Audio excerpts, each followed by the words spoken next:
गर्भ से लेकर यौवन तक मुझ पर लचक है तलवार। जब मैं जगने होगा तो जब जन्म किससे पाओगे? बाहर ना होगा घर में, घर आंगन में तो किससे रूठोगे, किससे मनाओगे? जब कोई सौपर सुंदरी ना होगी तो तुम किससे विवाह रचाओगे? जब तेरी घर में बहू ना होगी तो कैसी वंश आगे बढ़ेगी? नारी का बीन बजेगा, सुना यह बात समझ कब आओगी?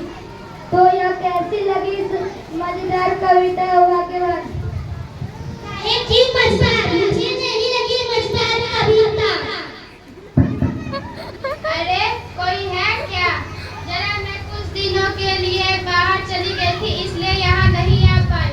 और डॉक्टर दीदी बोल रही थी कि अपने मीरा का अभी तक स्कूल में दाखिला नहीं करवाया। ये तो बहुत होनहार छात्र, हमेशा अच्छे अंक लेकर उत्तीर्ण होती है। हाँ, मैं चाहती हूँ कि मीरा बड़े